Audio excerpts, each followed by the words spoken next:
안녕하십니까. 당신도 할 수 있다. 솔캔 TV. 대신 독서하는 남자. 대동남입니다. 이번 시간에는 세이노의 가르침이라는 책을 좀 소개해 드리려고 해요.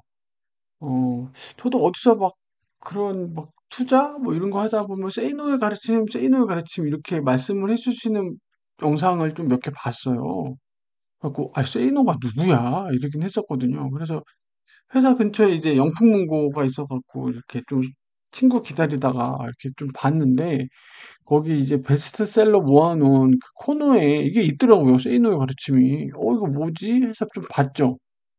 그리고 봐가지고 이거 장르가 뭘까 해서 좀 봤는데 이렇게 생겼어요. 이렇게 자전거 그림이 있고. 근데 저 이 책을 보고 되게 깜짝 놀랐어요. 이게 그, 그, 책 그 작가의 말, 뭐 프리패스 이런 거 있잖아요. 그거 보고 깜짝 놀랐어요. 그리고 저는 바로 구매 결정을 했어요. 예. 100만 부 기념 특별 보급판이 이제 있거든요. 저는 이걸로 샀어요. 놀라지 마세요. 가격이 5천 원밖에 안 해요. 10% 할인 들어가면 4,500원이에요. 근데 얘가 736페이지입니다. 와, 엄청나죠? 근데 약간 크기가 좀 작긴 해요. 일반 책보다. 그 일반 책이 약간 A4 사이즈라면 얘는 그거보다 조금 작긴 해요. 80% 정도 작긴 한데 그래도 얘가 736페이지예요. 가격이 5천 원밖에 안 한다는 거예요. 이거 뭐 그 인쇄 뭐 그 뭐가 남는지 모르겠어요. 이 정도면 그 종이값 그리고 왜 이렇게 가격이 저렴한가 했더니 여기 나와요. 이분은 이제 자기는 이 책을 팔아서 인세를 받지 않는다. 인세 받은 걸 100%다 기부한다고 하셨더라고요. 그리고 책값이 이렇게 저렴하게 한 것도 더 많은 사람들이 보길 원해서 이렇게 하셨다는 거예요. 더 보길 원해서. 또 보급판이죠. 그러니까 커피 한 잔 값인 거예요. 커피 한 잔 값. 근데 700페이지거든요. 양이 되게 방대한 거예요.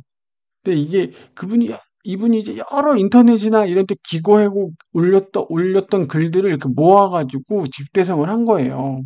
그동안에 이제 다른 출판사에서 이렇게 책을 내자고 많이 오퍼가 왔었는데, 이제 이 대의원이라는 요쪽에 이제 그 담당하시는 분이 오퍼가 와갖고, 그동안은 계속 거부를 하셨대요. 책 내는 걸. 근데 이런 파격적인 조건으로, 해보자. 팔아서 돈 벌려는 게 아니고 서로의 뜻이 맞아가지고 이제 책을 내기로 하셨다고 하더라고요. 이게 보급판 말고 일반판은 조금 더 커요. 한 8,000원, 9,000원 할 거예요. 그럼에도 불구하고 가격이 저렴하죠. 그래갖고, 저는 딱 본인만의 이 책을 내는 확실한 목적과 그런 걸 보고 저도 일단 이 가격에도 놀랐고, 궁금한 거예요. 이 책이 도대체 어떤 내용일까? 그리고 유튜브 영상 그런 알고리즘에도 세이노의 가르침을 이렇게 말씀하시는 분들이 몇 번 있어가지고 저도 이제 샀죠. 사서 보니까 크게 세 개로 나뉘어져 있긴 해요. 그래서 저는 이번 시간에는 이제 2부 부자로 가는 길목만 일단 소개를 시켜드리려고 해요. 그래서 1부, 3부까지도 할 수 있을지는 모르겠어요. 근데 요번 영상 하나로 이 세 개를 다루는 건 다 무리인 것 같아요. 왜냐면 요거 하나만 해도 양이 상당하거든. 웬만한 책 한 권인 거예요. 이것만 해도. 이게 세 파트가 736이니까 한 250페이지 정도는 되는 거예요. 한 파트들이. 작은 책 한 권 정도의 양이긴 한 거죠. 그렇죠. 그래갖고 세이노 세이노 이름은 많이 들어봐갖고 어떤 분인가 저도 궁금하긴 했어요. 세이노가 진짜 세이도 아니라고 말할 수 있는 그 당당함? 그러니까 세상에 지금 여러 가지 뭐 언론, 뭐 영상, 사람들이 나와서 이렇게 얘기를 하는데 결국에는 본인의 판단, 본인의 경험으로 다 판단을 해야 된다는 얘기인 거죠. 그래서 세이 노라고 좀 필명을 좀 하셨대요. 그 리더십 컨설턴트 자기 개발인데 이게 돈이 많으신 것 같아요. 천억 부자. 그 필명 세이 노로 하고 이제까지 믿고 있는 거에 대해서 노라고 말한다.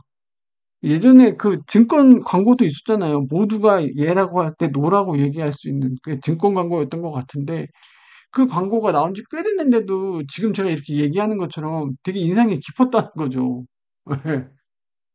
23년 기준 춘자산 1,000억. 의사의 장남. 근데 고생을 정말 많이 하셨다고 나오거든요. 막 망하고, 막 복학하고, 메릴랜드 뭐 가고, 공군사관학교 갔다 오고 하면서 여러 가지 업무를 하시는 거예요. 그러니까 산 경험이 되게 많으시죠. 그러니까. 예. 그러니까 이분 경험이 많다 보니까 뭐 누가 거짓말을 하거나 어설프게 얘기하면 그냥 다 알아차릴 수가 있는 거예요. 그리고 자산을 모으기 시작했고, 또 외환, 부동산, 경매, 주식. 그래서 그냥 홀홀단신으로 뭐 학연, 연연, 지연 없이. 예. 그리고 이분이 가장 좋아하시는 건 이제 음악 감상 좋아하시고 독서 좋아하시고 취미로 가장 좋아하는 건 문제를 해결하고 사람을 가르치는 거. 이게 성공하신 분들의 약간의 공통분모 같기도 한데 본인의 얻은 그 경험, 상 경험과 삶의 지혜를 많은 사람들한테 나누고 싶어 하더라고요. 근데 그게 목적이지 그걸로 돈을 벌겠다 이런 게 아니에요, 그분들은. 그래서 뭐 하시는 분들 보면 가끔 보면 학교를 세우시려는 분들 많잖아요. 재단을 만들고 교육재단 그리고 막 애들 장학금 주고 그게 다 그런 어느 정도의 이제 기반이나 이제 좀 그 올라오신 분들은 그런 걸 좀 하고 싶으신 것 같아요. 꼭 그걸로 내가 세금 혜택을 받겠다가 아니라 더 이렇게 뭔가 홍익인간 같은 느낌으로 더 배움을 널리 전파하고 수학을 양성하고 그런 걸 가지고 싶으신 것 같아요. 그래서 이분도 사람을 가르치고 그리고 실제로 이렇게 깨우치기 위해서 뭐예요? 책값을 5천 원으로 한 거죠. 본인의 가르침을 더 많이 보급하고 싶으시니까. 이게 본인의 생각과 행동이 일치하잖아요. 지금 보시면. 일치하잖아요. 진짜 커피 한 잔 값도 안 돼요. 요즘 커피 한 잔이 지금 뭐 6천 원, 7천 원 하는 데도 있고, 물론 저가 커피는 뭐 1,500원 하긴 해도 웬만한 스타벅스 커피나 뭐 해도. 그래서 저도 일단 이 앞에를 보고 막 하다가 이전에 이제 뭐 김승호 회장님의 돈의 철학, 돈의 속성, 그전에도 이제 돈과 관련된 뭐 부의 비밀, 부의 인문학, 뭐 마침내 부자 그런 걸 쭉 읽었고 이분도 이제 여러 가지 1부, 2부, 3부가 있긴 한데 부에 대해서 어떻게 보는지 저도 깜짝 놀란 게 크게 다르지 않구나. 김승호 회장님이 말씀하셨던 거나 그 전에 읽었던 여러 가지 부를 보는 관점들에서 나왔던 얘기랑 이분이 하시는 말씀이랑 또 크게 다르지가 않다. 어느 정도 부를 이루신 분들이 공통적으로 부를 바라보는 관점이 이거구나라는 걸 다시 한번 좀 느끼긴 했어요. 네. 그럼 이 부분을 좀 소개시켜 드리도록 하겠습니다.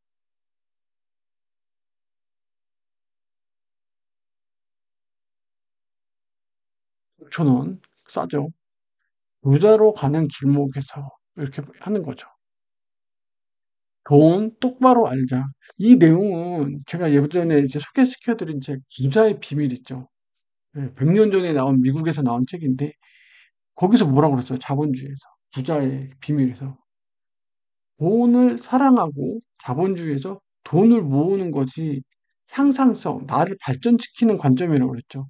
돈을 싫어하는 사람은 절대로 부자가 될 수 없어요. 그러니까 이분도 그런 말씀을 해주세요. 돈에 대한 위선을 버려라. 특히 대한민국 사회는 이 위선이 심하다는 거예요. 그 기존의 약간 유교적인 그런 거랑 맞물려 갖고 청렴 결백, 겉으로는 청렴 결백하고 막 그렇게 보인단 말이에요. 근데 뒤로는 또 돈을 밝힌다는 거죠. 실제 우리가 그 공직 부정부패 제출하면 동아시아에서 굉장히 순위가 낮다고 하더라고요. 그게 돈에 대한 이중적인 태도라는 거예요. 오히려 그게. 예. 그 이런 게 오히려 더 음지로 한다는 거 뒷돈 받고 하는 게 그냥 당당하게 얘기를 해라. 돈에 관심 없다는 사람, 돈에 미친 사람. 저 이거 똑같은 말을 봤어요. 예. 돈에 관심 없다는 사람 제일 경계를 해야 된대요. 예. 제일 경계를 해야 돼요. 사람이 자본주의 사회인데 돈에 관심이 없을 수가 없거든요. 이거는 경지에 오른 사람 아니고선 이렇게 얘기할 수가 없어요. 본인 입으로 돈에 관심 없다고 얘기하는 사람 경계 대상 1호예요. 자기 속내는 감추고 이 돈 말만 늘어놓는 거예요. 나 돈보다도 야, 돈이 인생의 목표야? 아니야. 뭐 하면서 거드름 떨면서 돈은 뭐 어떻게 하는 거야. 그래서 돈은요, 자본주의 사회에서 돈은요, 자신의 노력에 대한 정당한 보상이라는 거예요. 물론, 여기서 또 토를 다는 분들 계시죠. 누구는 뭐, 그렇게 모인 돈은 또 금방 없어져요. 근데 기본적으로 돈이라는 건요, 본인 노력에 대한 정당한 보상이라고요. 언제까지 그 음모론하고 누가 뭐 돈을 어떻게 버느냐. 일부예요, 일부. 일부. 제발 그 일부를 해서 본인이 노력 안 하고 돈 못 번 거에 대한 그 익스큐즈, 변명을 대지 말라는 거예요. 명예이자 자존심이다. 전 이거 보고 뭘 그때도 얘기했던 메이저리그 선수들. 메이저리그 선수들은요, 본인이 이루어놓은 업적과 본인의 어떤 그 레벨링을 돈으로 환산을 해요. 누가 그러죠? 아, 쟤네 평생 먹을 돈, 평생 살 돈 모아내는데 그거 연봉 협상할 때 그거 누구보다 더 받겠다고 그걸 그렇게 올려달라고 그러냐? 그분들은 그게 본인의 명예인 거예요. 그분들은 그 프로야구 세계 거기서 내가 이 급은 된다는 그 명예라고요, 그 명예. 그걸 측정하는 게 연봉인 거예요. 단순히 내가 연봉 더 받겠다 그 관점이 아니라 깊숙이 들어가면 이 프로 스포츠는 그게 명예인 거고 본인의 자존심인 거예요. 그게 나 옆 동네 애가 나보다 못해. 돈을 잘 받았어. 야, 그래, 나는 이미 뭐 내 처자식 먹어 살림끔 되고 나는 뭐 해서 난 초연해. 이게 아니라는 거예요, 프로 선수들한테. 내가 쟤보다 명백히 더 잘한단 말이에요. 그건 나도 알고 구단도 안단 말이에요. 근데 그 구단이 쟤보다도 연봉을 낮게 난다? 그건 받아들일 수 없다는 거죠. 그건 받아들일 수가 없는 거예요. 그건 내 명예이고 내 자존심이고 내 커리어인 거예요. 내가 15년, 20년 메이저리거로서 활동해온 커리어란 말이에요. 그걸 측정하는 수단이 연봉이란 말이에요. 그래서 그 사람들이 그거에 대해서는 그렇게 협상이나 그게 쉽지 않은 거예요. 누구의 바로미터가 생기고 그게 다 그런 거예요, 그게. 여러분들도 그거 생각해서 내가 받는 월급, 그게 여러분들의 정당한 보상이고 여러분들의 몸값이에요. 지난 시간에 김승호 회장님도 그랬잖아요. 여러분들이 과연 얼마짜리 사람이냐, 내가 과연 몇 억짜리 사람이냐를 판단을 해야 되는 거죠. 그래서 여러분들 어떻게 해야 돼요? 본인을 업그레이드 하라고 하잖아요. 그래서 부자가 되려면 돈에 대해서 솔직해지셔야 돼요. 나 돈 없어? 그래. 나 돈 없으니까 내가 지금 돈 벌 수 있는 게 뭘까? 적극적으로 달려들라는 거야. 언제까지 수조론, 언제까지 그 무슨 뭐 음모론, 구조론, 그 공산주의적인 거기에 빠져가지고 그렇게 계속, 그래서 프로가 되라. 이거 부자의 비밀에 나왔잖아요. 예? 돈을 좋아하고, 돈을 흠모하고, 그게 그리드, 탐욕이 아니고 자본주의 사회에서는 그게 발전하는 거란 말이에요. 본인을 닮은 신조차도 그렇게 사는 거에 대해서 혹해줄 거라고 얘기하잖아요. 부자의 비밀에선. 저도 여기 보면서 깜짝 놀랐습니다. 아, 김승호 회장님 얘기했던 거랑 비슷한 결리, 그리고 부자의 비밀에서 나왔던 거랑 비슷한 결의 얘기가 나오고 있구나. 그 다음에 돈과 친해져라. 돈을 알아야죠. 돈을 좋아했으면 뭐해? 돈을 친해져야 되죠. 여러분들이 좋아하는 여자친구가 생겼어요. 아, 누굴 좋아해? 관심이 생겼죠. 솔직하게 이제 다가가죠. 그리고 그 친구에 대해서 알아보겠죠. 아, 뭘 좋아하지? 아, 그렇구나. 그렇게 알아가는 거예요. 돈을 운영할 수 있는 지식과 경험. 이게 뭐죠? 돈그릇이라고 해요. 돈그릇. 돈그릇. 1억, 2억, 3억을 내가 핸들링 할 수 있는 그 능력. 그게 돈그릇이라고 하거든요. 그럼 그만한 지식과 경험이 있어야 되는 거예요. 그게 없으면 금방 나가요. 이거 어디서 나와요? 그것도 제가 책으로 또 얘기해 드렸잖아요. 그 일본 그 오니기리 그거 판매하는 이게 뭐냐? 이게 금융지식, 투자기책, 물론 그것도 있는데 인간 심리, 문화, 경쟁 심리 이걸 공부한다는 거예요. 기업가는 이게 그래서 인문과학이 중요하다고 얘기하는 거죠. 예. 신문, 광고를 본다는 거죠. 저희 아빠가 저 어릴 때 TV 볼 때 이렇게 광고 보고 있으면 아빠가 되게 한심하다고 얘기하는 거예요. 아, 너는 할 일이 그렇게 없냐? 왜 광고 보고 있냐? 그러는 거예요.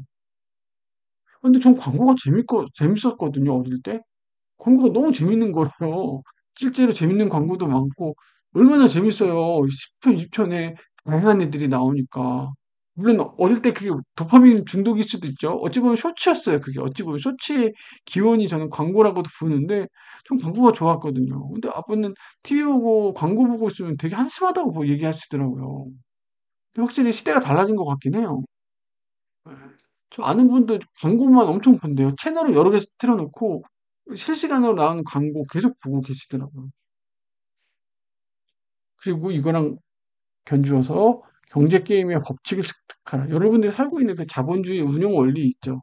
금리는 어떻고 통화가 늘고 그래서 은행이 지금 화폐를 늘려서 정부는 그래서 세수를 어떻게 하고 그래서 이게 돌아가는 그 메커니즘을 기본적으로 아셔야 돼요. 금리를 미국이 지금 금리 내린다고 하는데 그게 지금 우리 ETF랑 무슨 관계고 국내에는 어떤 영향이 있고 그게 환율에 어떤 영향이 있고 왜 또 부동산 가격은 또 다시 뛰는 거고 그런 메커니즘들 그런 것들을 아셔야 돈과 친해지는 거라는 거죠. 있잖아요. 금성 여자의 화성 남자인가? 여자의 언어를 배워라라고 하잖아요. 연애를 잘하려면. 그리고 연애를 교과서로 배웠어야 그런 느낌이긴 한데 경제를 알아야죠. 돈을 알아야 되고 돈의 그 습성 그걸 알아야 된다는 거죠. 운용. 예, 그런 얘기인 거죠. 그래서 돈에 대해서 이런 게 있으니까 알아라. 그리고 시간이 돈이 되게 하라. 오렌 버핏이 얘기했죠. 예, 본인이 자고 있는 동안에도 돈을 버는 구조를 만들지 못하면 당신은 평생 노동 근로로부터 벗어날 수 없다고. 크로노스는 일반적으로 흐르는 시간이에요. 물리적으로. 카이로스는 내가 가치 있다고 있는 거죠. 그래서 부자는 뭐예요? 크로노스를 카이로스로 바꾸는 거죠. 부자는 돈이 되는 시간이 많은 사람들이에요. 제가 얘기했죠. 시간을 나의 편으로 만드는 거 뭐죠? 시간이 갈수록 물가가 상승하면 현금을 보유하고 있으면 어떻게 돼요? 현금의 가치가 떨어진단 말이에요. 시간은 나의 편이 아닌 거예요. 그런 시간을 나의 편으로 만들면 뭐 해야 돼요? 투자예요, 투자. 자, 그래서 이 얘기가 뭐예요? 투자라는 얘기예요. 자, 이 얘기가 또 어떻게 이어지죠? 가장 나쁜 투자는 뭐죠? 투자하지 않는 게 가장 나쁜 투자예요. 여러분들. 시간이 남는다고 말하는 사람 있죠? 그냥 침대로 책을 읽고 배워나가. 시간이 남는다고요? 부자들 되게 바빠요. 정말 바빠요. 부자들은요, 정말 끊어서 진짜 30분, 뭐 10분 단위로도 미팅하고 그래요. 이동하는 차 안에서도 보고. 정말 바빠요, 그분들은. 시간을 허투루 쓰지 않아요. 왜 그러죠? 부자들이요, 자유로울 것 같죠? 부자들이요, 더 시간을 알토란 같이 써요. 왜죠? 왜 그럴까요? 부자에게 가장 소중한 자원은 시간이에요. 예. 그 사람들에게 돈은 쌓여 있는 거예요. 이건희 회장님이건 빌 게이츠건 뭐 누구건 저건 하루 24시간 똑같단 말이에요. 누구에게나 똑같기 때문에 이게 뭐예요? 가장 가치 있는 거죠, 이 사람들에게. 부자에겐 시간이 칼 같아요. 그래서 본인 업무와 관련된 것들을 순차적으로 이 본인 업무라고 얘기했죠. 회사 업무든 본인 맡은 업무 관련된 걸 순차적으로 마스터하라는 거예요. 시간이 남아 돌아? 그럼 너 공부해. 너와 관련된 업무 공부해. 그 얘기예요. 시간이 남는다는 소리를 어떻게 할 수가 있어요. 예? 언제까지 쇼츠 보고 언제까지 그거 하고 그럴 거예요. 시간이 남는다는 거요? 운동도 하고 아니 산책이라도 하고 애들이랑 놀아주든 애들 공부를 봐주든지 정 알 거 없으면 영어 단어 외우세요. 정말 영원 해둬도 나쁠 거 없으니까. 돈은 기회의 첫 단추다. 첫 단추라는 게 여러 의미가 있죠. 예, 시작은 필요하죠. 시작을 만들어주긴 해요. 근데 이게 전부는 아닌 거죠. 예, 자본주의 사회에 돈은 중요한 요소다. 의식주를 해결해주고 심리적으로 안정이 되고 기회의 시작이라는 거예요. 근데 이게 전부는 아니니까 돈 이외에 다른 것도 이제 노력을 하긴 해야 되는데 첫 단추로서의 의미는 굉장히 크다는 거죠. 돈 가지고 사람 차별화한다고 그러기 전 그거 놀이공원 갔는데 사람들 줄 서 있단 말이에요. 어떤 아빠가 올린 글이에요. 저는 그분을 욕하고 싶진 않은데 제가 느낀 건 되게 찌질하다고 느꼈어요. 그분. 애랑 이렇게 서 있는데 옆에 익스프레스가 있어서 또 어떤 가족은 줄 안 걸렸다는 거예요. 애가 막 아빠 저 사람들 뭐야 막 얘기했더래요. 그러면서 내가 이렇게 상실감을 느껴야 되냐 놀이공원 와서도 내가 이런 걸 느껴야 되냐. 근데 이런 거 많아요. 우리나라뿐만이 아니고 원래 디즈니도 다 그래요. 어? 그게 나쁜 게 아니라니까요. TV은행 있죠. 프라이빗 은행 뭐예요? 이 사람들요 창구에 번호표 뽑고 안 그래요. PB 딱 가면요 저쪽 뒤로 소파 있는 데 데리고 들어가요. 저쪽. 놀이공원 익스프레스 나오죠. 이거 싱가포르 유니버셜도 그렇고 일본 오사카 유니버셜도 그렇고 익스프레스 패스 다 팔아요. 입장권보다 더 비싸요 이게. 그거 아니면은 애 데리고 갔는데 못 놀아요, 못 놀아요. 놀이기구를 탈 수가 없어요, 그거를. 항공기 퍼스트 클래스, 이런 거 다. 여러분들이 회사의 오너예요. 그리고 여러분들 직원들이 있단 말이에요. VIP 회원들이 이 사람들이 돈을 얼마를 벌어다 주는지 아세요? 이 사람들 때문에 이 회사가 수익이 나고 이 사람들 월급을 준다고 생각을 해보세요. 네? 백화점 같은 경우에는 상위 얼마나 그걸 잘해놔요. 뭐, 자스민이네, 실버네, 뭐네 해가지고 별도의 라운지 다 만들어주고 오히려 그 사람들을 모으는 날은 백화점 문 닫고서요. 밥, 스타벅스 커피 공짜로 줘요. 예. 그래서 회사에 돈을 벌어주고 직원들의 월급을 주는 고객이라는 거예요. 왜죠? 부자는 기다리지 않아요. 왜? 위에서 얘기했잖아요. 시간이 가장 중요한 사람들이니까 부자는요, 내가 웃돈을 주서라도 내 시간을 아끼는 거예요. 그러니까 시간을 아낀 거예요. 저 익스프레스 산 고객들은 거기서 3시간 기다릴 바에 애랑 빨리 가겠다는 거예요. 내가 몇만 원을 주더라도. 그렇게 해서 내가 오늘 날 잡고 왔단 말이에요. 3-3시간을 기다리는 게 너무 힘들잖아요. 애랑 왔어요. 간만에 시간을 내서. 꼭 부자가 아니어도. 그럼 난 오늘 얘랑 정말 많이 잘 놀고 싶은 거예요. 언제 또 오겠어요?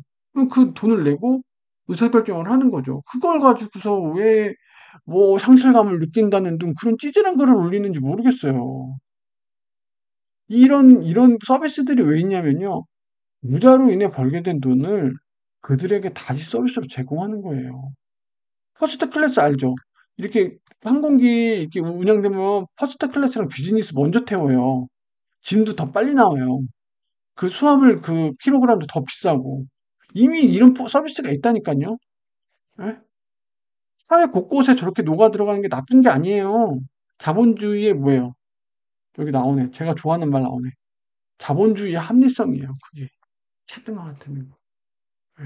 돈을 지불하세요. 여러분들이 누리는 거 안 입고 위에 있는 놈 끌어내리려고 해서 하향 평준화 만들지 말고 예? 돈을 많이 버시면 돼요. 예, 좀 잔인한 얘기 같고 근데 이게 사실이에요. 저도 제가 가끔 와이프랑 이렇게 애들 가면 옆 테이블 막 되게 좋은 거 시킬 때 있어요. 뭐 이렇게 가고 막 호캉스 갈 때도 있고 막 그럼 저는 또 약간 우스갯소리로 애들한테 그래요. 아, 미안하다, 얘들아. 아빠가 돈을 더 많이 빌어서 너희들이 먹고 싶어 하는 거 좀 더 많이 시켜줘야 되는데, 미안해. 이것밖에 못 시켜줘. 그러면, 막 그래요. 아니, 너희들 나중에 돈 많이 벌면 아빠 사줄 거야? 근데 아니, 막 이래요. 근데 막 애들도 알죠. 그냥 좀 그렇게 얘기를 해요. 그리고 실제로도, 아, 내가 진짜 돈을 더 많이 벌면, 진짜 애들 먹고 싶어 하는 거 하나라도 더 시키고, 그렇게 마음을 먹어야지, 어, 뭔가 모멸감을 느끼고 거기가 먼저 자기가 무슨 뭐 경제적인 어떤 뭐 상대적인 그런 걸 느끼면서 열등감을 느끼면서 괜히 날 이렇게 열등감을 느끼는 저 옆 사람을 괜히 디스하고 왜 그렇게 찌질하죠 그게? 그 사람은 그 사람의 선택이고 그 사람의 정당한 돈을 낸 거잖아요. 그런 건데 더 편하고 더 좋은 것을 원한다면 더 지불해라. 이 얘기잖아요. 이 얘기. 이게 잘못된 게 아니라고요. 자본주의 사회에서 당연한 거고. 이게 싫어? 공산주의인 거예요. 돈 앞에서 모두가 똑같다는 건. 하야불 평준화 되는 거죠. 되게 위험한 생각입니다, 여러분들. 이거 되게 위험한 생각이에요, 이거. 우리 자본주의가 이렇게 글로벌하게 성장하고 경제 성장 동력이 될 수 있는 건 이것 때문에 그런 거예요. 이게 굉장한 인센티브가 되기 때문에 그런 거예요. 왜 공산주의가 망한지 아세요? 이것 때문에 그런 거예요. 이것 때문에. 자본주의 합리성 때문에. 이러니까 내가 더 돈을 벌려고 하고, 이러니까 내가 더 자기 개발을 하려고 하고, 이러니까 내가 더 주식 투자하고, 이러니까 내가 더 부동산 투자하려고 하는 거예요. 예? 이러니까요. 내가 못 올라가니 다 같이 끌어내리자. 이런 표지판. 전 그거 보고 되게 분노했어요. 그러면 내가 그날 와가지고, 아, 그러면 내가 열심히 내가 해서 성과평가해서 더해서 다음번에 애랑 올 때는 내가 익스프레스 탈 수 있게 해야겠다. 이렇게 마음을 먹어야지. 거기다 대고 남들 익스프레스 타는 거 보면서, 뭐 경제적 열등감을 느끼면서, 뭐, 아빠로서의 뭐, 아니, 돈 벌라고 그러면 돈 벌면 되죠. 그거를 열심히 벌어서.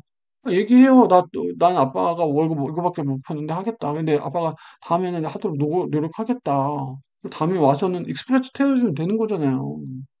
되게 뭔가 이상한 생각을 하고 있는 것 같아요.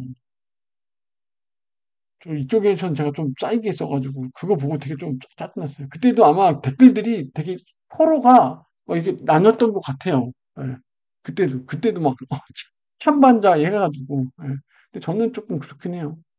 돈 모을 때 날파리 조심. 이거 김승우 회장님 책에 나왔던 거랑 그대로 나와요. 가족 날파리. 근데 이분이 되게 표현을 세게 하세요. 왜냐면 인터넷에 기존에 올렸던 글들을 좀 이렇게 다시 갈무리해서 취합하신 것도 있다 보니까 쌍욕도 하세요. 이 책에. 전 여기다 안 올렸는데 막, 뭔 새끼 막, 그게 쌍욕하세요. 이런 날파리 정도는요, 되게 순화된 표현이에요.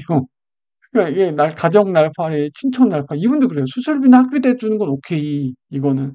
근데 사업자금 대달라는 건 대주지 마라. 그리고 아무리 가족이라도 밑 빠진 독에 항아리에 물 붓지 마라. 그, 그겁이 되지 말란 얘기죠. 친구 날파리. 이거 친구들, 그 친구를 보면 유유상종. 돈 안 갚는 놈들끼리 모인다는 거예요. 그리고 누가 또 불려달라고 하면 날짜를 엄수한다는 거죠. 만약 내가 이 날짜를 못 지킬 것 같아. 미리 사전 연락을 한대요. 아, 나 너한테 이번 달 말까지, 이게 좀 갚기로 했는데 좀 힘들 것 같다. 내가 다음 달 초에 주겠다. 이게 지키면 돼요. 근데 이것도 두 번 되면 안 좋습니다. 이런 얘기도 없는 애들. 친구 사이니까 조금 저리로 해줄 수 있잖아요. 시중은행보다. 솔직히 그래도 친구한테 빌리는 거잖아요. 똑같이 빌리면 왜 친구한테 빌려요? 은행에다 빌리지. 그렇잖아요. 그래서 뭐 이걸 교묘하게 이용하는 인간들이 있어요. 계속 더 빌리죠. 좀 개인 은행처럼. 이만큼 저리로 했으면 고맙다고 하고 선물이라도 살짝 주면 돼요. 선물이라도. 선물이라도. 가족끼리 좀 해라. 내가 저렴한 이자를 해줘서 내가 너무 고맙다. 인간이라면 그래야죠. 사기꾼 날파리 있다는 거예요. 사기꾼들 돈을 벌게 해주겠다. 응. 그래서 이분이 뭐라죠? 세이노님이 나의 돈은 반드시 내가 관리해야 된다. 이 돈이 이렇게 중요한 건데 이걸 남한테 맡긴다? 안 된다는 거예요. 그리고 이런 사람들한테 이 친구한테 돈을 빌리잖아요. 그럼 어떤 일이 벌어지냐면 저번에도 얘기했지만 돈을 빌려주고 내가 욕을 먹는다는 거예요. 이 돈 빌려간 이놈들이 뭐라고 그러냐면 돈 안 갚으면서 내가 조금 돈을 좀 했더니 갚으라고 성하다 쟤. 저 그렇게 안 받는데 애가 좀 그래. 왜? 유유상종이니까. 그런 놈들끼리 이제 술잔 기울이면서 걔 쿨한 척 했는데 되게 쪼잔해. 돈도 잘 버는 애가 왜 그러지? 욕 먹는다는 거예요. 돈 빌려주고 욕 먹는 거예요. 예? 돈 빨리 갚으랐다고 이게 뭐 하는 거예요? 이게 뭐 하는 인간 쓰레기 같은 짓을 하고 있는 거예요. 이런 친구라고 이름을 붙이기도 그래요. 이거 친구도 아니죠. 예. 근데 누가 그러잖아요. 누가 돈 꺼달라 그러면 그 친구 없는 제 친구, 돈 주고서 없는 제 친구 친다고. 근데 돈 줄 수는 없어요. 전 제 돈이 피드값 피 같은 돈이라서 차라리 제 가족들, 제 학원비, 애들 학원비 생각하면 그냥 친구랑 연을 끊는 게 나아요. 예. 제가 그랬잖아요. 제대로 된 친구라면 돈 꾸러도 안 와요. 솔직한 말로, 진짜. 솔직한 말로. 왜? 저는 돈을 꿔본 적이 없고 꿔일 일도 없어요. 전 앞으로 친구한테. 망하면 망했지. 제대로 된 친구라면 돈을 꿇어도 안 와요. 예. 사기꾼 날파리의 특징. 부유해 보인대. 그리고 상당히 과할 정도로 친절하다는 거예요. 미안할 정도로 친절하다는 거예요. 그리고 수사반장인가 여기 QR코드를 알려주시거든요. 그 사기꾼 유형들. 이게 핵심이에요. 이걸로 파고들어요. 예. 섞임없이, 그거 내가 해줄게. 내가 막, 어디 가? 내가 태워줄게. 막 되게 막 아끼고 막. 그리고 또 여기서 또 나누네요. 돈은 쉽고 빠르게 벌 수 있는 방법은 어디에도 존재하지 않는다. 다단계 있단 거. 네트워크, 말이 좋아 네트워크 마케팅이죠. 다단계 있단 거. 예전에 그 서장훈님이랑 이수근님 무슨 이렇게 전봐주는 거 상담해주는 무슨 프로 있잖아요. 거기에 무슨 부부가 나와요. 아주머니가 막 단계를 하세요. 돈을 빨리. 근데 남편이 이제 그걸 고민 상담하러 오신 거죠. 서장훈이 그 아내분을 보면서 그래요. 한마디 하죠. 지금 그거 뭐 밈도 있고 짤도 있을 거야. 안 돼.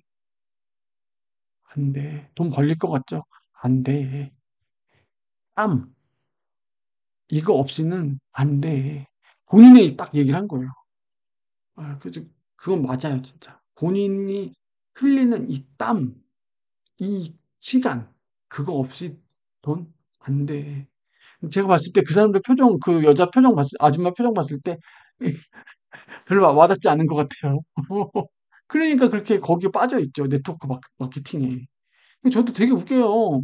아니, 성인이고 정상적인 이성을 가진 사람들이 왜 네트워크 마케팅에 빠질까? 본인 스스로에 대한 투자라든지 그거에 대한 확신이 없는 거예요. 그런 거 보면 다 심리적으로 문제 있는 분들이 많아요. 자존감이 낮다든지, 예? 본인의 삶에 대해서 뭔가 그 엔돌핀이 안 도는 거예요. 근데 거기 가면 자기가 막 엔돌핀이 돌거든. 막 돌거든. 그래서 뭐 이게 사기꾼을 판별법이 있어요. 선한 부자, 실제로 이런 사례가 있었다고 하더라고요. 선한 부자 소유자. 야, 이 워딩, 선한 부자. 선하다는 건 뭐예요? 나 같은 부자가 여러 사람들을 이렇게 이롭게 한다는 거예요. 이 사람 뭐예요? 깜방 같대요. 이렇게 돈 모아갖고, 인터넷에 돈 모아갖고, 말레이시아로 또 돈 튀려고 하고, 그런 사례가 있었다고 하네요. 예. 그래서 이걸 꼭 보라는 거예요. 뭐, 본인 자금에 투입한 적이 있는지. 아, 내가 몇 억 넣고, 투자자를 모으는 행위. 이거 자체가 말이 안 된다는 거예요. 이거 자체가. 그리고 자금 흐름과 재정 상태를 솔직하게 까라는 거예요.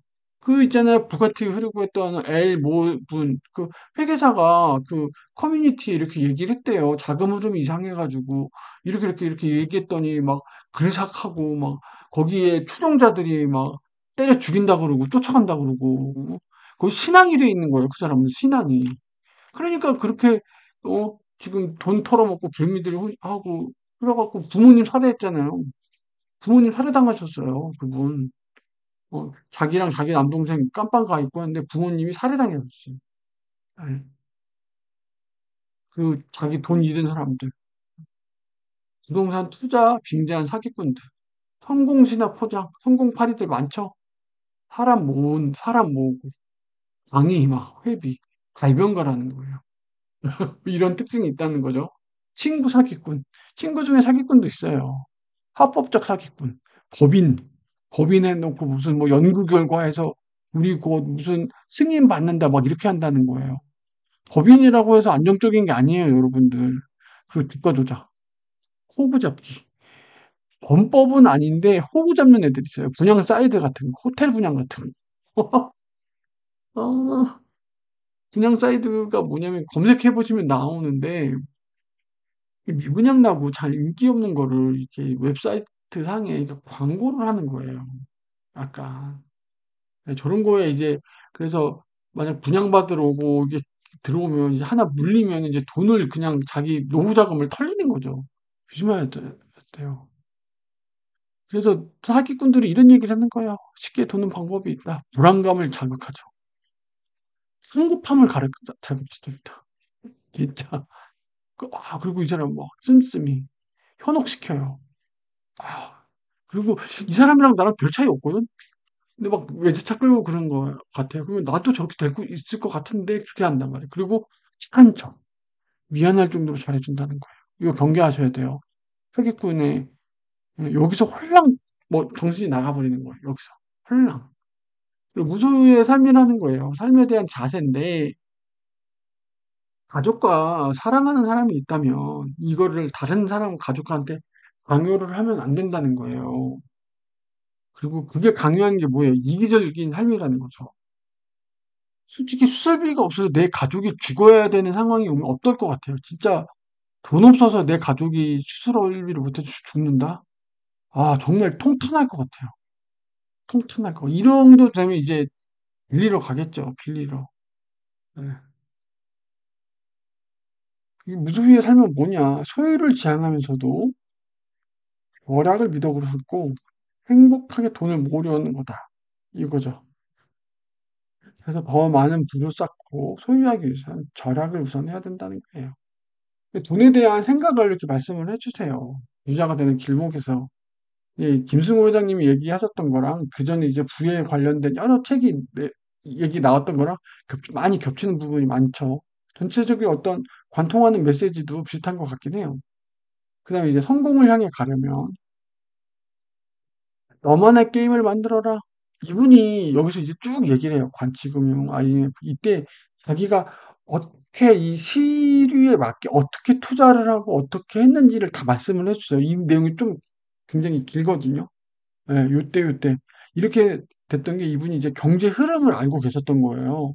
그래서 요런 때는 뭐 달러 투자를 하시고 뭐 하고 이런 것들을 근데 그게 뭐예요? 그런 위기 속에서도 결국 기회는 있었다는 거야. 이게 왜? 게임의 룰을 아니. 이 게임의 룰을 아니까 이 남들은 위기라고 얘기하는 이 속에서 자기는 기회를 잡았다는 거예요. 그러니까 지금 이분이 23년 기준 어떻게 됐죠? 천억 부자가 되신 거죠. 천억 부자가 되신 거예요. 국민은행이 이제 한국 부자 보고서라고 발견했는데 순자산 아닙니다, 여러분. 금융자산이에요. 금융자산. 그러면 순자산으로 하면 어떻게 될까요? 더 많겠죠. 42.4만 명. 근데 그 중에 소위 금수저라고 할 수 있는 상속 증여로 한 건 15.8%밖에 안 된다는 거예요. 여러분들, 언제까지 수저론 들먹일 거예요? 언제까지? 언제까지? 10억 부자 뭐라고 그랬죠? 100만 부자라고 그랬죠? 제가 돈의 속성 김승호 회장님 책 볼 때 얘기했죠. 우리 100억 부자, 1000억 부자는 못 돼도 우리 10억 부자는 될 수 있지 않겠냐. 우리 평생을 거쳐서 10억 부자는 달성할 수 있지 않겠냐. 100억 부자, 1000억 부자는 하늘이 내는 거고, 운도 맞아야 되고, 여러 가지가 있지만, 10억 부자 정도는 우리의 노력만으로 할 수 있지 않겠냐라고 얘기를 드렸잖아요. 언제까지 이거 보세요. 언제까지 80% 이상의 사람들이 금수저가 아닌 거예요. 금수저가. 그래서 뭐예요? 젊을수록 돈을 아껴요. 제가 지난 시간에 얘기했죠. 20대, 30대. 헷갈리지 말라고. 저 차 없었거든요. 제 와이프가 그랬어요. 제 와이프가 그런데 저는 결혼하고 저 없었고 와이프는 끌었고 와이프랑 한 1년 교제하고 바로 애가 생겨가지고 차가 필요하긴 했어요. 근데 물론 제가 차를 안 끌었다고 해서 제가 돈을 많이 모으진 않았어요. 근데 저희는 와이프 어, 결혼할 때 신혼 때 탔던 차를 지금도 끌어요. 15년 끌고 있단 말이에요. 차를 바꾸지 않았어요. 오늘 내일 하는데 그래요. 저희는 차를 바꾸지 않았어요. 대신에 집을 바꿨어요. 저희는 진짜 신도시에 와가지고 저희 뭐 소유권 TV 인정 보시면 아시겠지만 진짜 깡통 전세 듣다가 진짜 전셋집 살았다가 그거 살았다가 어 한때 그 신고가 11억까지 찍었던 아파트에 잠깐 살았다가 지금 타운하우스 들어왔는데 저희는 그 하는 동안에 차는 안 바꾸고 집만 바꿨어요. 집만. 예. 차를 안 바꿔서 그렇게 가능했을 수도 있어요. 예. 그래서 이분은 뭐라 그러냐면 돈 많은 부잣집에 태어나지 않았다면 악질같이 저렇게 해라. 여러분들 요즘 결혼 많이 하죠. 뭐 연봉 얼고 대기업 그래요. 차 없다고 여자친구 못 사귀고 차 없다고 소개팅 안 되고 만나지 마세요. 만나지 마세요. 여러분의 인생이 뒤틀려요. 예. 아, 나 여자친구랑 데이트해야 되니까 그냥 가끔 이렇게 그냥 도심형에서 그냥 지하철로 만나시고 여행 가거나 할 때 쏘카 있잖아요, 쏘카. 예? 그때만 하세요. 그 유리 때 그 보험료에, 아우, 안 돼요, 그 젊을 때. 아, 나 전에 남자친구가 만나지 마세요, 그럼. 만나지 마세요. 만나지 마세요. 여러분의 진가를 알아주는 사람을 만나죠. 뚜벅이 좀 하고. 아니, 얘기를 하세요. 나 돈 모으겠다. 나 돈 모으겠다. 나 돈 모아야 된다. 그래서 나 차를 못 구글겠다. 뚫어지게 얘기하세요. 딱 오히려 그걸 매력 있다고 보시는 분도 있어요. 거기에, 그래? 그럼 나도 그럼 모을게. 그럼 해갖고, 제대로 그렇게 하세요. 그게 왜 쪽팔린 거예요? 아, 나 차 없어. 나 차 살 생각 없어. 나 결혼해서 아이 낳으면 낳을 거야. 그때까지는 나 돈 모을래. 그렇게 얘기하고, 그 진가를 알아주시는 분들을 만나세요. 그 영화집도 축구나 전에 남자친구들은 차 사고 해서 아니, 그런 애들 만나라고 하시고 그거는 절대로 아끼세요 절대 보험도 많이 가입하지 마시고 예.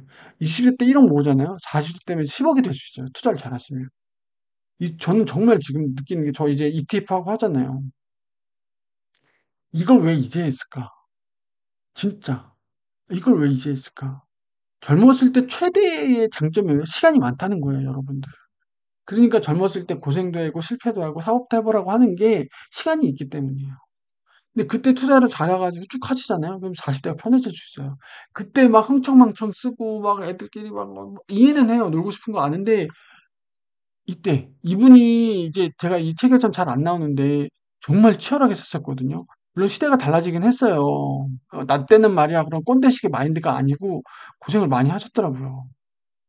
그리고 만약 빚이 있잖아요. 재테크 이렇게 막 하지 말고 빨리부터 갚으래요. 예. 읽어서 비참해지지 않으려면 젊은 시절 철저히 돈을 움켜쥐어라. 그리고 이 습관이요, 결혼 후 5년 차까지도 같이 간다는 거예요. 이게 되게 중요합니다. 나 결혼했으니까 이제 풀어지고 이제 아니라 그게 같이 가는 거예요. 그게. 특별한 재능이 없는 사람이 돈 모으는 방법 뭐죠? 몸값을 올리는 거예요. 이게 몸값을 올리는 건 여러 가지예요. 한 회사에 오래 있으면서 성과평가 잘 가보면서 계속 승진을 잘하고 하는 것도 임원을 달려고 목욕하는 것도 그 목표로 하는 것도 있고 이직을 제때제때 잘 해줘가지고 몸값을 올리면서 하는 것도 방법이에요. 근데 이게 첫 번째라는 거죠. 이분도 그거를 강조를 하시죠. 근로소득이 돼야 돼요. 왜냐면 20, 30대는 투자 소유득이랄 게 없어요. 엄마 아빠한테 상속받지 않는 한 그 비율 뭐예요? 높지도 않아요. 예. 악착같이 뭐라는 거죠. 이 생망. 이번 생은 망했다? 수저론 언제까지? 어느 시대나 부자는 빈자는 존재했다는 거. 보세요. 상속 증여에서 이 정도라면 80%의 사람은 뭐 했다는 거예요? 상속 증여 없이 모았다는 거잖아요. 생각하면 그렇게 된 거잖아요. 수조론이나 이거는 전체에 부 쌓는 거 20%도 안 된다는 거예요. 그럼 80% 사람들은 자기들이 모아서 올라왔다는 거잖아요. 그럼 그렇게 하면 되잖아요. 오히려 퍼센테이지가 이렇게 높잖아요. 수조론은요, 되게 일부예요, 일부. 예? 절망의 골짜기를 탈출한 사람 존재했다. 이분이 약수동에 사셨거든요. 제가 약수동을 잘 알아요. 제 본가가 약수동이어서. 지금 약수동이 굉장히 발전했죠. 남산타운 생기고. 예전에 그 남산타운 있는 그 이태원 넘어가는 거기가 죄다 판자촌이었어요. 진짜. 거기가. 옛날 서울의 달이란 드라마 보면 거기 진짜 습당 같은 거 있어요. 연탄 피우고 막. 제가 다녔던 중학교가 이렇게 있는데 이쪽 애랑 이쪽 있었거든요. 이 뚝방촌에 사는 이 친구 집에 놀러 갔는데 되게 놀랐어요, 저도. 저희 집이 잘 사는 게 아니었는데, 와, 이게 굽이굽이 가가지고, 와, 진짜 그런 데였어요. 그런 데였어요. 그런데. 근데 거기에 4년, 예전엔 집 이랬어요. 이렇게 쪽방 이렇게 막아놓고요. 거기서 4년을 하셨대요. 예. 사진도 들어가 있어요. 이 책 보면 본인이 사셨던 그 사고 사진 흑백으로 된 거 들어가 있어요. 그래서 보상의 바퀴는 천천히 돈다. 그러니까 변화가 없는 삶이 불행하다는 거예요. 이분은 이렇게 치열하게 살아오신 거잖아요. 변화를 꿈꾸면서. 부자면 행복하냐? 아니다. 실패하면 불행한 거냐? 그것도 아니다. 실패한 사람이 불행한 게 아니에요. 실패할 수 있어요. 저 대학 저는 실패의 아이콘이었어요. 저도 힘들게 대학 들어가고 다시 일어서면 되잖아요. 행복은 순간의 감정이라는 거예요. 영원하지 않아요. 자신의 삶을 스스로 변화시키고 자신의 가치를 지속적으로 증가시킬 때 맛볼 수 있다. 이걸 행복이라고 보신 거예요. 이거를. 행복이 뭐야? 행복이 뭐야? 저는 이걸 왜 박스 쳐놨냐면 여러분들이 보시고 이 말이 되게 안 와닿을 수도 있어요. 이게 뭔 얘기야? 너무 구름에 뜬구름 같은 얘기처럼 들릴 수 있는데 저는 이게 되게 와닿아요. 남들이 행복이 뭐냐라고 물으면 나는 그냥 가족들하고 있을 때, 나는 그냥 혼자서 음악 들을 때 이렇게 느낄 수도 있죠. 그거 다 뭐예요? 순간의 감정인 거죠. 그쵸? 근데 결국엔 뭐예요? 그런 순간의 감정을 삶을 변화시키고 가치를 지속적으로 증가시킬 때 맛볼 수 있다는 거. 성취감, 발전, 향상성. 내가 계속 발전하는 거예요. 인간은 계속 발전할 때 본인의 가치가 오르고 본인이 느끼면서 보람을 느끼고 이렇게 된다는 거예요. 이런 애들이 행복을 느낀다는 거예요. 맨날 집에서 뒹굴거리고 할 일 없고 백수처럼 지내는 게 행복할까요? 그 사람들 행복할까요? 행복하지 않아요, 그 사람들. 그 사람들 행복하지 않아요. 일을 더 많이 하는 게 힘들 수 있겠죠. 근데 그게 더 행복할 수 있어요. 본인의 자존감을 느끼고 그렇게 느낀다면. 그래서 이분이 이 책 그 앞에서도 있고 중간에도 나와요. 시를 하나 보여주시는데, 폴 베르렌이라는 프랑스 출신 그 시인인데, 이 사람이 되게 말년이 아니고 전체적으로 조금 기구한 운명이었는데, 막 깜빵도 가고 할 때 이런 시를 지었었대요. 이거는 한번 또 같이 보도록 하겠습니다.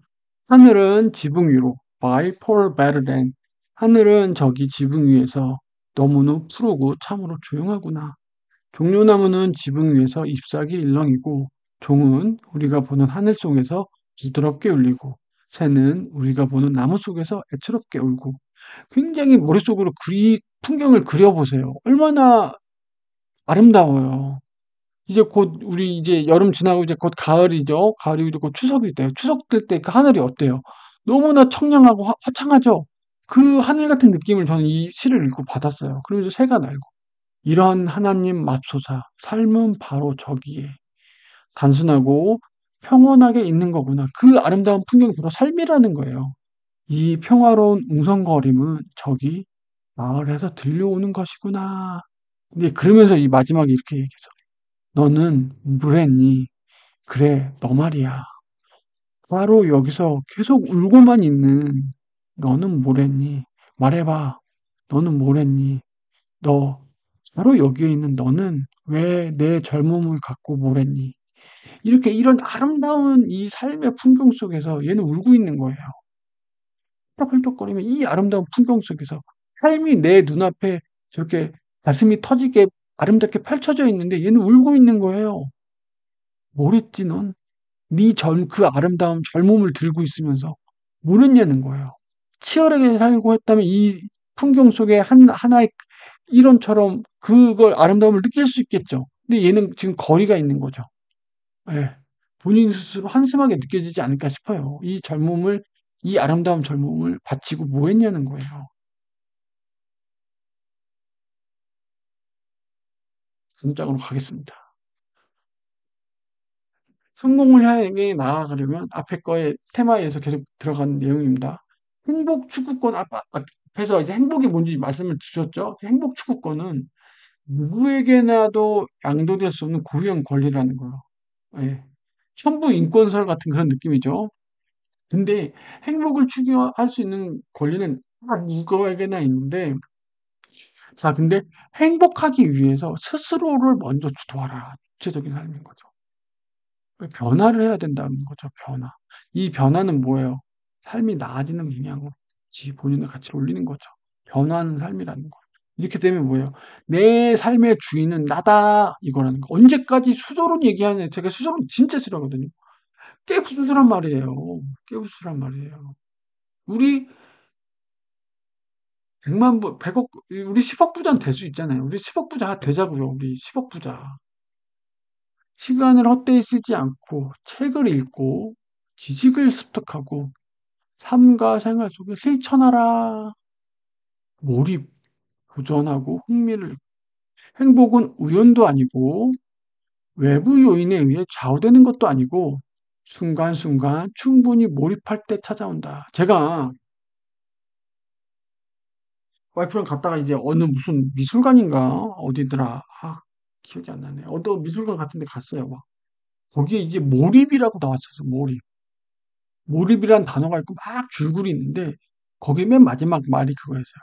몰입하는 순간 진정한 자유를 느꼈다. 인간에게 있어서 몰입이라는 게 대단한 것 같아요. 옆에서 누가 뭘 하든 말든 전혀 귀에 안 들리잖아요. 그게 엄청난 몰입가 할 때가 있거든요. 그때는요, 내가 몰입한 영역과 나만이 없는 거예요. 그 세상에선. 아무도 없어요. 부모, 자식, 처자식도 없고, 회사도 없는 거예요. 걔랑 나만 있는 거예요. 그게 진정 자유라는 거죠. 이 몰입이라는 감정.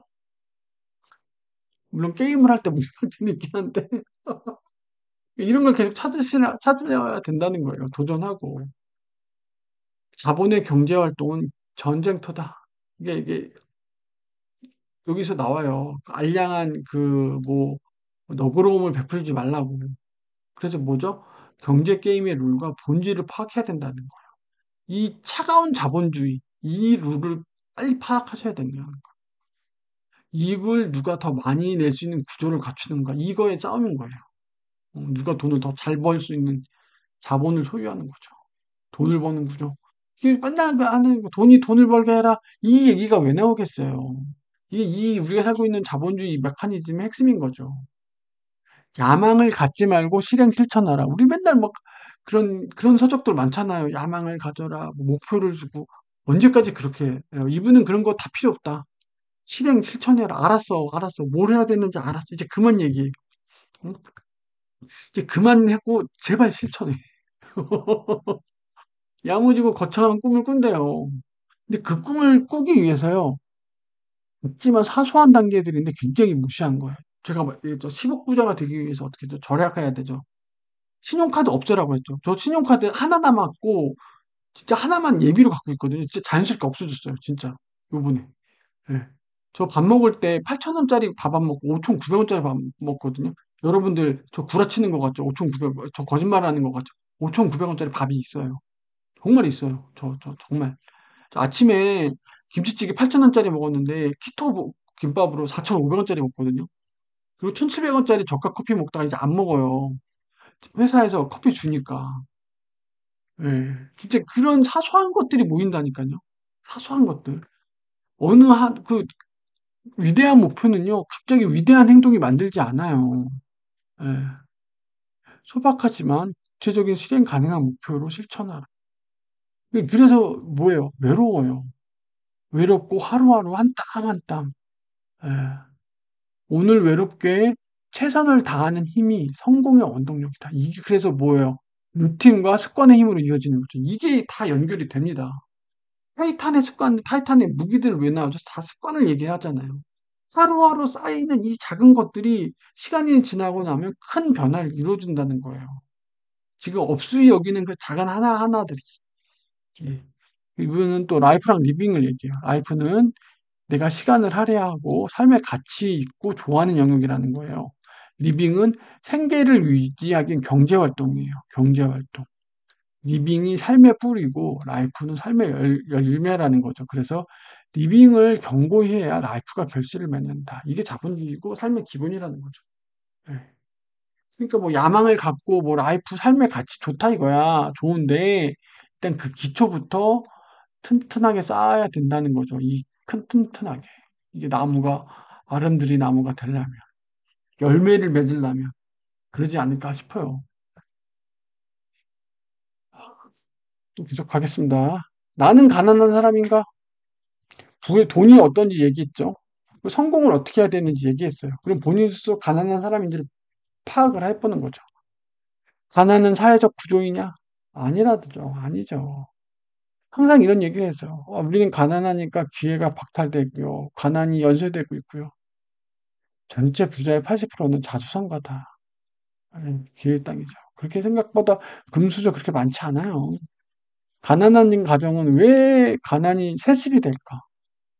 그런 거 있잖아요. 도박, 과소비 등 밑빠진 독이 있고 일확천금을 노린다는 거예요. 사업을 실패했거나 친척 빚보증이 있거나 하루 벌어 하루 살 이게 많이 크죠. 뭔가 돈을 모으고 뭔가 이렇게 경제적으로 나아지려는 생각이 없고 그냥 그날 해보러 그날 사는 거예요. 그냥 공과금 내고 그냥 뭐 하고 그냥 뭐 월저축 얼마 하고 예. 그리고 돈들은 버는데 뭉치지 못하는 거예요. 돈은 뭉쳤을 때 힘이 세지잖아요. 김승호 회장님께서도 그러죠. 돈의 인력, 이 돈의 중력이라고 하죠. 돈은 뭉칠수록 힘이 세집니다. 과도한 교육비, 공부에 재능도 없어. 공부에 그것도 없는데 그냥 교육비만 하는 거예요. 고질병, 예. 지병도 있다는 거죠. 가난의 세습 이거 연구를 해보니까 유죄래요. 부모의 행동 방식이 전수돼서 그렇다는데 이거를 갖게 해주려면 뭐 하냐면 자녀의 교육도 필요해요. 이분은 교육을 되게 중요하다고 하시거든요. 부자 아빠, 가난한 아빠 키워잡기는 학교 교육을 되게 폄하해요. 부자 되는 법을 안 가르친다고 해서 폄하하는데 이분은 그렇지 않아요. 예. 교육을 부모의 잘못된 행동도 교정을 해야 된다. 예. 은근히 가난한 부모를 이렇게 제가 싸잡아서 욕하고 싶지는 않은데 정당한 일을 하고 노력하는 거에 대한 잘 모르는 사람들이 많다는 거예요. 그래서 뭐라는 거예요? 가난한 가정의 자녀는 일단 코딱지게 공부하라는 거예요. 일단 그만 말고 공부부터 해. 도저히 성적이 오르지 않는다면 학교는 다니라는 거예요. 일 배워라. 이거예요. 어차피 이거는 부모의 문제잖아요. 이거 부모가 알아서 하는데 니네 집이 잘 못 살아. 그러면은 코딱지게 공부부터 해. 아, 공부 정말 싫어? 그러면은 장사 일 배워라 이거죠. 예. 가난한 사람이 선량하다. 저 이거 실제 사례 봤어요. 제가 첫 번째 회사가 이제 리테일, 지금 뭐 회사가 쭉 계속 리테일이긴 했는데 오프라인 리테일이었어요. 마트 있죠, 마트. 진짜 마트 고객센터 있잖아요. 별의별 인간들이 다 온대요. 제가 그 인터뷰한 걸 봤어요.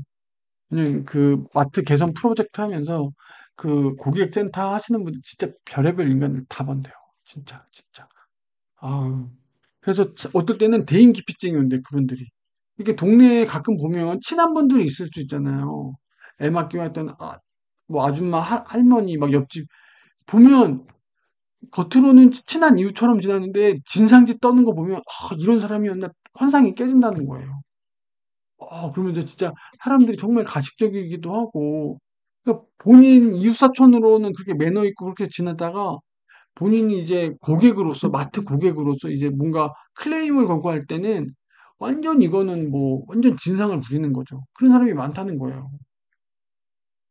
근데 그 중에서 이제 조금 약간 그래서 그때 사회복지사들 보면 환상이 많이 깨진다고 하더라고요. 그래서 일하지 않는 사람, 그냥 돈만 받으면 되니까. 거짓말을 통해 지원금을 더 타먹으려고 궁리하는 사람, 이런 사람들 진짜 많다는 거야. 여러분들 그래서 동정하실 필요가 없어요. 진짜 제가 좋아하는 말. 가난한 사람은요, 가난한 그 이유가 분명히 있어요. 부자는요, 부자가 된 이유가 분명히 있죠. 가난한 사람은요, 가난한 그 이유가 분명히 있어요. 여러분들. 예. 아닌데, 물론 모든 사람이 그렇다는 건 아니죠. 사람 사는 거에서 반론은 분명히 있었어요. 근데 진짜 그렇다는 거예요. 노숙자들, 제가 제일 싫어하는 물이에요. 예, 노숙자들. 가난한 사람들의 특성, 받는 만큼 더 일해. 요즘 MZ 세대랑 잘 안 맞죠? 뭔가 더 일하는, 일을 통해서 성장하고 이런 게 없다는 거예요. 아무 일이나 하지 않으려는 거죠. 이건 내 일 아닌데요? 이런 거. 봤던 보수 일하지 않으려고 한다는 거예요. 때로는 보수가 깎이는 경험이 있을 수도 있어요. 근데 이제 저는 이직을 많이 한 경력사원 입장에서는 이건 좋지 않다고 보는데, 경력 마이너스니까. 정 안 되면 기회로 삼을 수도 있긴 하거든요. 그 티끌모아 태산을 믿지 않고, 운명론, 사주팔자론 이런 걸 맹신한다는 거예요. 왜? 본인이 게으르고 나태한 거를 이렇게 지금 변명을 대는 거예요. 이게 맞아떨어지지 않을까요? 운명은 거스를 수 없는 건가? 내 운명은 결국 이런 건가? 이딴 식의. 그리고 일방적인 해석과 흑백 논리 심하고 경험자의 조언보다 본인의 판단을 믿는 거예요. 예. 선생님이 왔어. 교육자 관점에서는 이 아이는 지금 요렇게 요런 방면으로 가시는데 아니야. 당신이 뭘 알아? 제가 다년간의 데이터와 교단의 경험으로 봤을 땐 이런데 아니야. 그런 경우 있잖아요. 아니야. 당신이 뭘 알아? 부자가 되는 것을 막는 심리, 당연 심리, 비교 심리, 주변을 하면서 남들과 비교하지만 우선 돈을 모아라. 다들 그렇죠. 다들 절약하고 저축하라고 합니다. 예. 그리고 마지막 파트. 부자들은 그럼 어떤 사람들이냐? 부자처럼 보이고 싶고 부자가 아니면서 부자가 되고 싶은 사람들은 투자에 투입할 자금과 시간을 허비하게 된다는 거예요. 이게 부자처럼 보이고 싶으니까. 꾸미는 거예요. 어. 그러면 어떻게 해야 돼요? 타인의 기준과 시선보다 나의 기준을 빨리 세워야 되는 거예요. 그거 아세요? 부자랑 놀다 보면요, 가난뱅이가 돼요. 부자들은요, 이거 자기가 받는 그 월급, 그, 부 중에 일부만 소비하는 거예요, 명품이. 근데 여러분들 근로소득으로 그걸 때려박아서 같이 어울리잖아요? 안 돼요. 부자랑 어울리면 망해요, 망해. 부자 친구 있으면 따라가시면 안 돼요. 가랑이 찢어져요, 가랑이. 부자들은 황금 송아지가 있다. 이런 편견이 있는데, 송아지 없다는 거예요. 그 송아지 팔아다 현금화해서 투자를 한다는 거죠. 많은 사람들이 막 드라마에서 그러잖아요. 부자들은 돈 때문에 불행하다. 돈이 전부가 아니다. 이 뭐 인간관계 척박하다는 물론 부자들이 경제적 관념이 더 서 있는 건 있어요. 맞아요. 예, 이건 있는데 그렇다고 해도 이들의 인간관계가 착하고 그러지 않아요. 오히려 더 매너 있고 더 그래요. 그럼 여러분들은 왜 부자가 되려고 하는 거예요? 그리고 부자들에 대한 맹목 비난 거 자제해야죠. 실제 보면 자기 주변에 진짜 부자 없거든요. 그냥 억측과 하는 거예요. 뭐 어디 미디어에서 그려지는 거나. 어. 그 사람들은요, 남들보다 시간과 노력 아낌없이 투자한 사람들이며, 다른 사람과 차별화된 삶을 살아온 사람들이. 이 사람들이 왜 불행할 거라 생각해요? 돈이, 인간관계가 척박하고 가정관계가 왜요? 오히려 가난해서, 어? 서로 뭐 저렇게 대면대면 하고, 사업자금 내달라고 날파리 꼬이는 것보다 각자 자리 잘 잡고 빵빵거리고 그래서 무슨 추석 때 각자 이렇게 모이면 화기 화기애애하고 아 누구는 요번에 어느 대학 갔어 우리도 어디 갔어 아 요즘 사업 잘 되신다면서요 아니 뭐 그래 야 요즘 해외 ETF 같은 데는 얼마 들어갔지 아 나 저도 들어갔을까요 아 그래요 우리 금도 같이 들어가 보죠 같이 부에 대해서 그 서로 얘기하면 좋죠. 서로 남의 아니 서로가 다 같이 부자면 좋은 거 아닐까요? 전 그런 생각이 들어요. 왜 부자들의 인간관계가 척박하고 그 몇몇 그 재벌가의 약간 그런 것 때문에 그 드라마에서 그려지는 그런 모습 때문에 그러는 것 같은데 유산 상속 그런 걸로 그러는데 그렇지 않아요. 예. 부자가 되고 싶은 사람의 과소비 기준, 자기 개발을 하는지 기분 내기인지 신용카드 없애라. 이 얘기 또 나옵니다. 기분 내기 소비가 바로 과소비라는 거예요. 근데 내 역량과 그 발전하기에는 과소비는 아니다 있는 거죠. 있는 놈들은 어디에 돈을 펑펑 쓸까? 진짜 이렇게 표현을 하세요. 실제로 돈을 펑펑 쓰지 않는다는 거예요. 음. 왜냐면 돈을 모을 때 이미 근검 절약을 했고 돈을 모았던 사람들이라서 부동산 주식 투자 이런 거 한다는 거예요. 소유 자체에서 초월적인 게 있다는 거. 우리는 뭔가 아이한테 장난감 사주면 좋아하잖아요. 소유를 통해서 오는 그 희열, 기쁨을 이미 초월한 분들이에요, 이 사람들은. 예, 이 사람들은 초월한 분들이기 때문에 감탄이 없어진대요. 그래서 부자들은 놀라질 않아요. 부자들은 재미가 없을 거예요. 부자들은 검소해야나 부자들을 소비의 일부만 떼와서 함부로 판단하지 말라는 거예요. 어떨 때 아낄 땐 되게 아껴요. 예, 어쩔 땐 되게 아껴요. 근데 본인이 정말 좋아하고 가치 있다고 하는 것은 사람들은 상상도 못할 정도로 쓰기도 해요. 그러니까 요거 하나만 보고 와서 얘 천억 부자인데 되게 아끼는데 걔 뒤로 보잖아요. 엄청나게 크게 쓰는 돈도 있다는 거예요. 그러니까 여러분들이 함부로 부자의 이 소비를 판단하지 말라는 거예요. 아, 누구는 근검절약했는데, 어느 회장님은 되게 근검절약했는데 모르는 거예요. 그거는 겉으로 보여주는 모습 같은 모르는 거예요. 뒤로는 어떻게 어마어마한 돈을 다른 쪽으로 활용하셨는지 그건 모르는 거예요. 본인이 부자가 아니고 본인 주변 곁에 부자가 없으면서 부자는 이렇게 돈을 쓸 거라고 어떻게 단정 짓고 할 수 있어요. 보여지는 그 모습조차도 단편적일 수 있다는 거죠. 함부로 판단하면 안 된다는 거예요. 예. 그리고 마지막으로 이제 부자 아빠 진실 게임이라는 기구에 썼던 내용을 좀 마지막으로 하겠습니다. 키오사키 얘기를 조금 하세요. 키오사키 좀 하고 인세나 강의료에 의존해서 이제 하는 그리고 댓글 회사를 동원을 해요. 이 사람들 그렇게 하는 부류들이 있다는 거죠.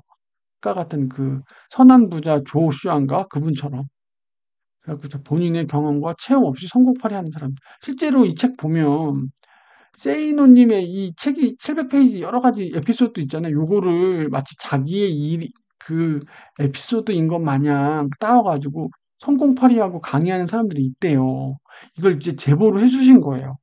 이 세이노 이 팬분들 그 구독자분들이 이거 세이노님 책에서 나왔던 내용 그거대로 이 사람이 강의한다. 근데 이렇게 공개는 하시긴 했는데 뭐 소송을 걸거나 그러진 않으셨거든요. 그런 사람들이 실제로 있다는 거예요. 예. 그리고 부자들은 어릴 때 금융 지식을 이렇게 이렇게 알리는 게 아니고 어릴 때부터 근검절약, 학교 공부를 충실하게 시킨다는 거예요. 근데 공부가 재능이 없다 그러면 이제 공부에 다른 쪽으로 가긴 하는데 기본적으로 학교 공부를 시킨다는 거예요. 그리고 일하는 법을 교육시킨다는 거죠. 여기서 재벌 1세대, 2세대, 3세대 얘기가 나오세요. 재벌 1세대가 누구냐면 그 지금 소위 재계설 12를 만든 창업자들 있죠.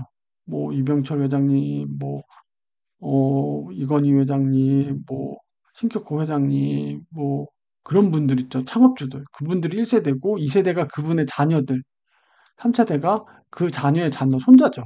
2세대까지는요, 보시면 여러분들, 뭐 정영진 회장님, 이부진 회장님, 국내파예요, 국내파. 국내파. 국내에서 어느 정도 대학을 나오고 해외 유학 갔다 오고 요렇게 돼 있거든요. 왜냐면 1세대 분들은 유학 갔다 오고 그렇게가 아니에요. 물론 유학 갔다 오신 분들도 계신데 국내파란 말이에요. 일단 국내 대학을 일단 갔다 오세요. 국내 대학만 나와서 하든지 아니면 국내 대학 갔다가 해외 대학 나가든지 3세대부터는 어떻게 되냐면 국내 대학 안 가요. 바로 해외 유학파예요. 이게 차이가 있어요. 그럼 2세대는 1세대의 그런 학풍이라든지 그런 걸 많이 물려받은 거죠. 예. 근데 이 3세대부터는 2세대, 1세대 요거보다 조금 많이 달라지는 거죠. 그래서 이 3세대들은 국내파가 없어요. 다 해외 유학파예요. 예. 그렇게 봐주시면 돼요. 그만 보세요. 재벌가들 그 지금 보시면 3세대라고 할 수 있는 사람들 보면 다 해외 유학파예요. 뭐 어디 시카고, 콜롬비아, 뭐 어디 그런 뉴욕대 다 그런 거예요. 국내 대학 거치지 않아요. 근데 2세대 분들은 국내 대학이 메인이고 유학도 같이 가고 국내 대학을 나오신단 말이에요. 1세대가 그랬으니까. 이게 다 연결이 되는 거예요, 이게. 그래서 일하는 법이라든지 이런 거 하고 자가 소유에 대해서 말씀을 해주세요. 뭐 키오사키도 그렇고 투자 관점에서는 그 자가 소유보다는 집을 구입할 자금을 투자하여 수익이 더 나면 미보유하는 게 맞긴 해요. 맞긴 한데 이분도 그런 얘기해요. 40대 전후 가장이고 자금이 있다면 되도록이면 거주 안정성과 삶의 질 관점에서 보유를 하는 게 낫다. 그건 이거는 저도 정말 동의해요. 그건 동의해요. 많은 사람들이 집을 사지 말라고 해요. 근데 그 돈으로 그만큼의 투자를 하고 수익을 낼 수 있는 곳이 있으면 하는 게 맞는데, 진짜 저 딸 둘 키우면서 느끼는 게, 해마다 그 이사 다니고, 그 월세, 뭐 전세금 올려 다니고, 지금 전세 대란도 있고 한데, 이 거주의 안정성, 심적 안정성이 돈으로 측정될 수 없는 그런 게 있어요, 분명. 예. 그리고 키요사키는 학교 교육에 대해서 비판을 해요. 진짜 그 책에서 그렇게 나와요. 학교 교육을 되게 안 좋게 봐요. 그리고 가난한 삶에 약간 좀 비판적이긴 해요. 자기 아빠에 대해서 되게 비판적이거든요. 교육 공무원이신데. 근데 그거는 다양한 삶의 형태로 좀 보면 어떻게 했을까 그런 거예요. 물론 투자를 잘해서 부를 쌓는 게 자본주의 사회에서 약간 향상성, 발전하는 모습이긴 했는데, 근데 이런 사람 모습도 있고 저런 그렇게 꼭 그런 모습이 아니다라고 해서 비난받을 건 아니라는 거죠. 이분 생각은 비난받을 건 아니다. 모두가 다 투자하고 그냥 다양한 삶의 형태로 접근이 필요하지 않냐 이렇게 말씀을 주세요. 그리고 주식 투자 재테크. 예. 주식 투자는 여유 자금을 하는데 5년 후에도 없어도 될 자금을 해라. 전 지금 들어갔는데 없어도 될 자금은 아니긴 하거든요. 걱정이긴 해요. 그리고 소액 투자로 경험을 해봐라. 그래야 주식 투자이 만만치 않다는 걸 체감한다는 거예요. 그리고 이분 최고의 재테크는 절약이다. 뭐 주식으로 내가 뭐 몇만 원 올리려면 수익률이 얼마나고 그냥 5만 원, 몇만 원 안 먹으면 되잖아요. 그게 더 빠르다는 거죠. 이 절약의 이 힘을 이분도 많이 얘기를 해주시는 거죠. 예. 그래서 오늘 세이노님의 약간 가르침, 예, 무려 700페이지에 달하는 건데 2부 부자로 가는 길목 요 파트만 좀 해봤습니다. 그래서 1부나 3부도 조금 시간이 나면 나중에 좀 올릴까 하는데 좀 계속 좀 비슷한 내용을 계속 하고 있죠. 김승호 회장님의 그 책도 그렇고 뭔가 계속 비슷한 내용이 나오고 있어서 저도 부자로 가는 길목 해서 좀 어떤 말씀을 주실까 해서 저도 좀 확인을 해봤고요. 예. 일단 긴 시간 영상 봐주셔서 감사드리고 당신도 할 수 있다. 수유캔 TV 대신 독서하는 남자였습니다. 감사합니다.